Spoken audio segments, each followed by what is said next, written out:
Liquor స్కామ్‌లో నిందితులుగా ఉండి, జైలులో కొంతకాలం శిక్ష కూడా అనుభవించి, ప్రస్తుతానికి బెయిల్ మీదకు బయటకొచ్చినటువంటి ఎవరైతే జగన్‌మోహన్ రెడ్డి గత ఓఎస్‌డీగా ఉన్నటువంటి కృష్ణమోహన్ ఉన్నాడో, అలాగే అప్పటి సీఎంఓ కార్యదర్శిగా ఉన్నటువంటి ధనుంజయ రెడ్డి, అలాగే భారతి సిమెంట్స్ డైరెక్టర్‌గా ఉన్నటువంటి బాలాజీ గోవిందప్పలకు సుప్రీం కోర్టులో అయితే ఒక ఎదురు దెబ్బ తగిలింది. వాస్తవం ఏంటంటే, ఎప్పుడైతే ఈ లిక్కర్ స్కామ్ మీద సిట్టు కేసు నమోదు చేసి విచారణ చేసిందో ఆ సమయంలో వీళ్ళ ముగ్గురిని కూడా పోలీసులు అంటే సిట్ అధికారులు అదుపులోకి తీసుకోవడం, విచారించడం, కొంతకాలం జైల్లో కూడా ఉండటం జరిగింది.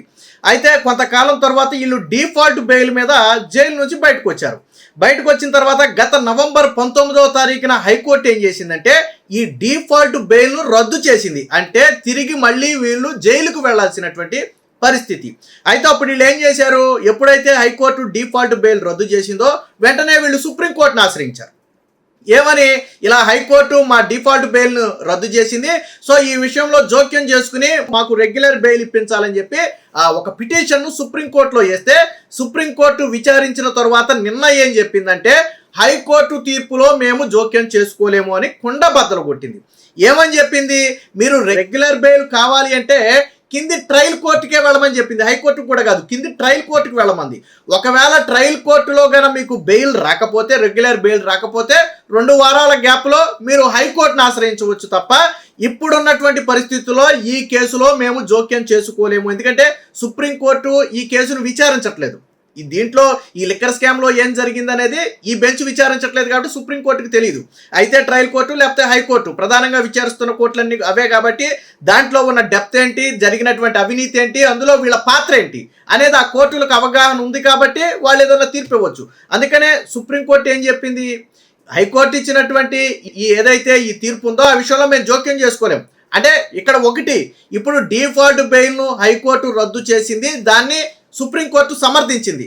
కానీ మీకు రెగ్యులర్ బెయిల్ కావాలంటే మీరు ట్రయల్ కోర్టుకి వెళ్ళాలి తప్ప మా దగ్గరికి రావద్దు అని నిన్న కుండ బద్దలు కొట్టింది. దీంతో గొంతులో పచ్చి వెలక్కాయ పడినట్టు అయింది. వీళ్ళ వైసీపీ నాయకులు గొంతులో పచ్చి వెలక్కాయ. ఎందుకంటే డిఫాల్ట్ బెయిల్ మీద బయట ఉన్నటువంటి వీళ్ళని ఎప్పుడైతే హైకోర్టు బెయిల్ రద్దు చేసిందో అప్పుడే కొంత షాకు గురయ్యారు.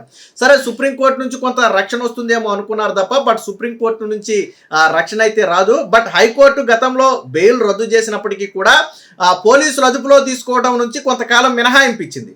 సో అది ఎంతకాలం మినహాయింపు ఉంటుంది అనేది కూడా మనం చెప్పలేం. ఎప్పుడైతే ఇప్పుడు సుప్రీంకోర్టు ఈ విషయంలో మేము జోక్యం చేసుకోలేము అని చెప్పి పిటిషన్ను కొట్టివేసిందో ఇప్పుడు సిట్ అధికారులు వెంటనే వీరిని మళ్ళీ హైకోర్టులో మూవ్ చేసే అవకాశం ఉంది. ఎందుకంటే సుప్రీంకోర్టులో వీళ్ళు సవాల్ చేశారు కాబట్టి అక్కడ తీర్పు వచ్చే వరకు కూడా సిట్ అధికారులు ఏం చేయలేరు, ఆల్రెడీ కోర్టులో పెండింగ్ ఉంది కాబట్టి. బట్ ఇప్పుడు సుప్రీంకోర్టు దాన్ని కొట్టేసింది. హైకోర్టు విషయంలో మేము జోక్యం చేసుకోలేమని కొట్టేసింది కాబట్టి ప్రస్తుతానికి హైకోర్టు తీర్పే ఫైనల్గా సుప్రీంకోర్టు కూడా భావించినట్టుగా అవుతుంది.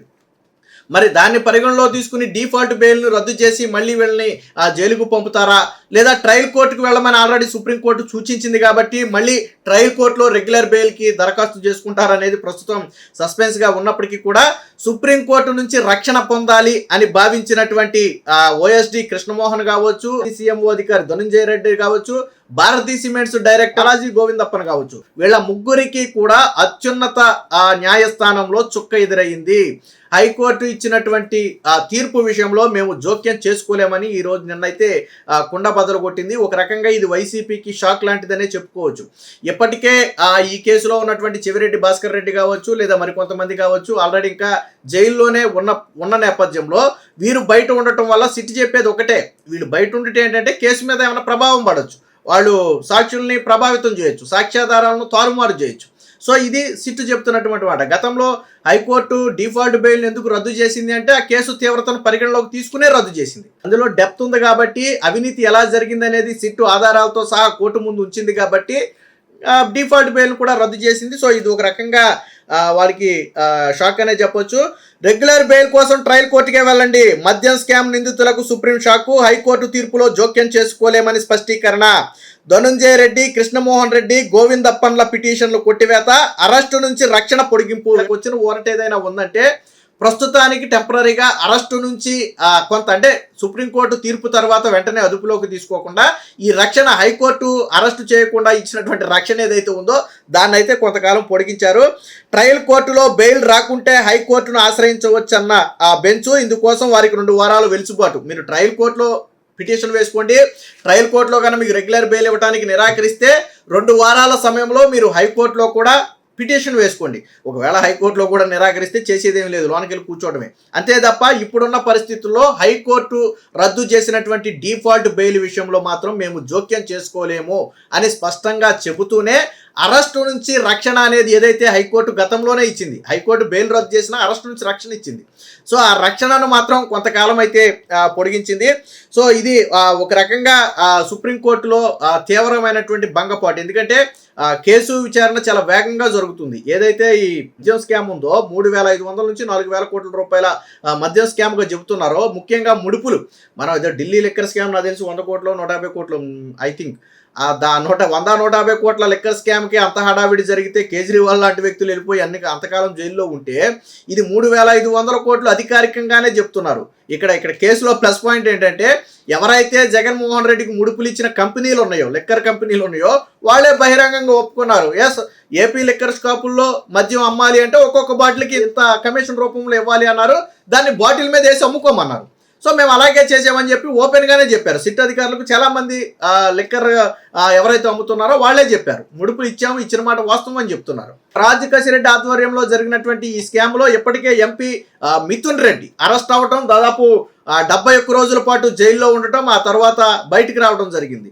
సో ఇప్పుడు మిథున్ రెడ్డితో పాటు, అంటే పెద్దిరెడ్డి రామచంద్రారెడ్డి తనడు మిథున్ రెడ్డితో పాటు అటు చెవిరెడ్డి భాస్కర్ రెడ్డి ప్రధానంగా ఉన్నారు. ఇక రాజకసిరెడ్డి కింగ్ పిన్, ఈ వ్యవహారం మొత్తానికి కింగ్ పిన్గా ప్రధానంగా చెప్పుకుంటున్నటువంటి వ్యక్తి రాజకసిరెడ్డి. గతంలో జగన్మోహన్ రెడ్డి హయాంలో సలహాదారుడు పదవి వెలగబెడుతూ లిక్కర్ స్కామ్కు సంబంధించిన వ్యవహారాలు మొత్తం చక్కబెట్టిన వ్యక్తి ఆ వ్యక్తే.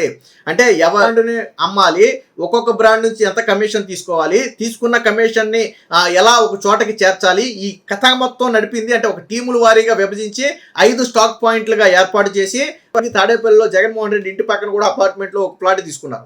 5 స్టాక్ పాయింట్లుగా ఏర్పాటు చేసి ఆయా ప్రాంతాల నుంచి మొత్తం సొమ్ముని ఆ పాయింట్లకు చేర్చేవాడు. ఆ తర్వాత అది ఎక్కడి నుంచి వెళ్ళింది అనేది అది దేవుడికే తెలియాలా. ఆల్రెడీ ఇదే లిక్కర్ స్కామ్కు సంబంధించి విచిత్రం ఏంటంటే, నిన్న విజయసాయిరెడ్డి విచారణ, ఈరోజు మిథున్ రెడ్డి విచారణ. అంటే ఇప్పుడు ఇందులో ఇన్వాల్వ్ అయింది ఎన్ఫోర్స్మెంట్ డైరెక్టరేట్. మనం చెప్పేది సిట్ కాదు. సిట్ ఆల్రెడీ గతంలోనే విజయసాయిరెడ్డిని 2 సార్లు విచారించింది, మిథున్ రెడ్డిని అరెస్ట్ కూడా చేసింది. ఇప్పుడు ఎన్ఫోర్స్మెంట్ డైరెక్టరేట్, మనీ లాండరింగ్ వ్యవహారం కాబట్టి ఎన్ఫోర్స్మెంట్ డైరెక్టరేట్ కూడా ఇన్వాల్వ్ అయ్యి నేను విజయసాయి రెడ్డికి ఈరోజు మిథున్ రెడ్డి విచారణ కూడా సాగుతుంది. అంటే ఈ లిక్కర్ స్కామ్ వ్యవహారం అనేది చాలా వేగంగా ముందుకు కదులుతుంది. ఒక పక్క రాష్ట్ర ప్రభుత్వం ఏర్పాటు చేసిన స్పెషల్ ఇన్వెస్టిగేషన్ టీం అయితే, మరో పక్క జాతీయ స్థాయిలో ప్రాచుర్యం పొందినటువంటి ఎన్ఫోర్స్మెంట్ డైరెక్టరేట్. సో వీళ్ళిద్దరూ కూడా ఈ లిక్కర్ స్కామ్ నిందితులకు నిద్ర పట్టకుండా చేస్తున్నారు. అయితే ముడుపు దీన్ని వైట్ మనీగా ఎలా మార్చారు, దీని వెనక పెద్ద తలకాయ ఎవరు అనేది తెలియాలి. సో పెద్ద తలకాయ ఎవరంటే అంతిమంగా ఈ డబ్బు ఎవరికి చేరింది అనేది మీకు తెలుసు, నాకు తెలుసు, అది బహిరంగ సత్యమే. సరే, అది అధికారికంగా నిరూపించబడాలనుకుంటే అది వేరే విషయం. సో ఏది ఏమైనా మొత్తంగా విజయసాయి రెడ్డి కూడా ఇటీవల రాజకసిరెడ్డి పాత్ర ఉంది, మొత్తం రాజకసిరెడ్డి నడిపాడు, నాకేం తెలియదు అని చెప్పి విజయసాయి రెడ్డి ఒప్పుకున్నాడు. అంటే లిక్కర్ స్కామ్ జరిగిందని విజయసాయి రెడ్డి ఒప్పుకున్నాడు. స్కామ్ జరగలేదని వైసీపీ వాళ్ళు అంటున్నారు తప్ప విజయసాయి రెడ్డి అంటలా. విజయసాయి రెడ్డి స్కామ్ జరిగిందే అంటున్నాడు. ఎవరి ఆధ్వర్యంలో జరిగింది, రాజకసిరెడ్డి ఆధ్వర్యంలో జరిగిందని చెప్తున్నాడు విజయసాయి రెడ్డి. సో అందుకు నా దగ్గర ఉన్నటువంటి డేటా మొత్తం ఇచ్చేస్తాను కావాలంటే, నా ప్రమేయం అయితే లేదా అంటున్నాడు. బట్ విజయసాయి రెడ్డి ప్రమేయం కూడా ఉందనేది సిట్ చెప్తున్నటువంటి మాట, ఎన్ఫోర్స్మెంట్ డైరెక్టరేట్ చెప్తున్నటువంటి మాట. సో ఏది ఏమైనా మొత్తానికి ఈ లిక్కర్ స్కామ్ విషయంలో ప్రధానంగా ఉన్నతాధికారులుగా ఉన్నటువంటి 2 అధికారులతో పాటు భారతీ సిమెంట్స్ డైరెక్టర్కి కూడా సుప్రీంకోర్టులో గట్టి ఎదురు దెబ్బ తగిలిందని అయితే మాత్రం చెప్పొచ్చు. Please subscribe to Leo news for more videos.